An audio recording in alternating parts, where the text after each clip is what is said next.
siento ser yo quien te lo diga, pero if this then that en realidad no soluciona el problema que estamos intentando solucionar a nivel de domótica con Google Home. Porque no soluciona los problemas, de hecho causa algunos.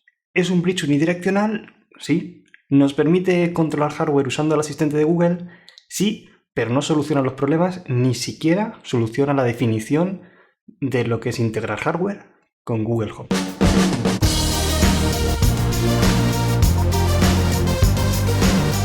Si seguimos la documentación de Google, que es un pelín a veces liante en este sentido, vamos a ver que necesitamos montar una API que haga de interfaz entre la API de Google, lo que viene siendo Google Home, que es un ecosistema super chachi que tiene Google montado, y nuestro hardware, es decir, nuestro ESP8266, o nuestro Arduino, o lo que narices sea que vayamos a conectar a Google Home. Pero necesitamos una API intermedia, que es ese Google Home Provider Cloud Service. Teniendo esto, conseguimos la integración total de hardware dentro de Google Home. Ojo, dentro de Google Home.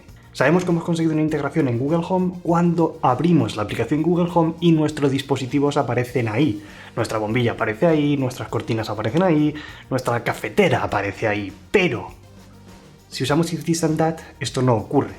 Porque no estamos integrando dispositivos de hardware con Google Home, sino que estamos creando un bridge. Cuando aparecen dentro del sistema de Google Home es cuando ya tenemos una integración.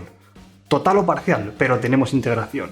Tenemos una integración parcial si podemos hacer ciertas cosas. Tenemos una integración total si podemos hacer todo lo que Google ha definido en su documentación. Este proceso de crear esa API intermedia y crear su Google Home Provider Cloud Service es lo que hacen los fabricantes, por ejemplo, de bombillas inteligentes, de dispositivos inteligentes, de cortinas inteligentes. Ese tipo de fabricantes hace esto, montar esta API, y cuando la electrónica tiene que comunicarse con Google Home, lo hace a través de esta API del fabricante. Entonces, ¿qué hace if this then that en todo este proceso de controlar hardware con el asistente de Google? Bueno, pues lo que hace realmente es eso, controlar hardware desde el asistente de Google, desde Google Assistant, pero no desde Google Home. Y ojo, aquí que viene el detalle, y es que Google Home no es Google Assistant. Google Assistant está conectado con Google Home y podemos controlar elementos de Google Home usando Google Assistant, pero no es lo mismo. Lo que hace if this then that es, digamos, atrapar un paquete o un reconocimiento de voz a texto antes de que llegue a Google Home. Si if this then that lo atrapa antes de que llegue a Google Home, esto va a provocar que if this then that haga la acción que nosotros le hemos programado, pero eso, antes de que llegue a Google Home.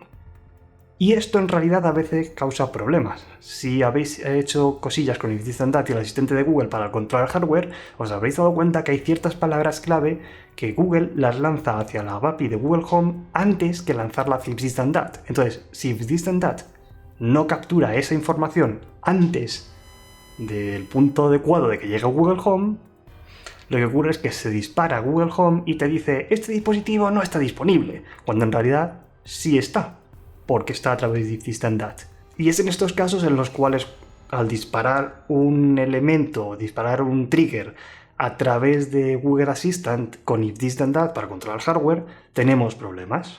¿Por qué no lo conseguimos? Porque Google Home se anticipa. Y es que no se nos olvide que Google Home es de Google y Google Assistant es de Google, así que posiblemente hay veces que le va a dar prioridad versus if this then that, que es un servicio externo. Entonces, la solución real para integrar hardware con Google Home es básicamente montar esa API, ese...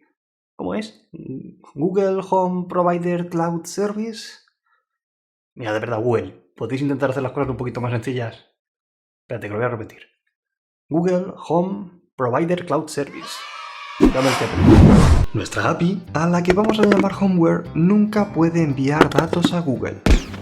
Google es el máster y Homeware es el slave. Será Google el que cuando considere oportuno le pedirá información a Homeware.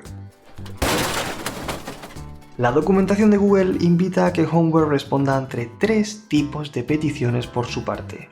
Google puede preguntar sobre cuántos dispositivos tenemos y cuáles son sus características. A esta petición Google la llama sync. Para realizar esta tarea, Homeware usa la función onSync y la información almacenada en su base de datos. Las bombillas, por ejemplo, pueden estar encendidas, apagadas e incluso tener distintos niveles de brillo. Google usa la función onQuery para preguntar a Homeware en qué estado se encuentran los dispositivos. Por último, Google puede pedir a Homeware que cambie el estado de un dispositivo. Por ejemplo, puede pedirle que encienda una bombilla. Este proceso se hace con la función onExecute. Recuerda que tienes toda la documentación en GitHub, en este caso en un repositorio en el cual está la API, los códigos de ejemplo del ESP8266 y una copia de la base de datos inicial que puedes usar para empezar a hacer funcionar la API. Te dejo el enlace abajo en la caja de descripción. En el próximo vídeo vamos a ver cómo podemos crear nuevos dispositivos dentro de nuestra API, porque en el ejemplo, tal cual está en el repositorio, solo tenemos una bombilla, pero podemos crear muchísimos más dispositivos que están documentados por parte de Google, pero aún así en el próximo vídeo vamos a ver cómo se hace y vamos a ver cómo interactúa la aplicación con la base de datos para luego extraer información. Lo que puedes hacer es suscribirte y activar la campana para no perderte el próximo vídeo en el cual seguimos hablando sobre esta API y sobre cómo configurarla, y recuerda que nosotros nos vemos en el próximo vídeo. ¡Hasta luego!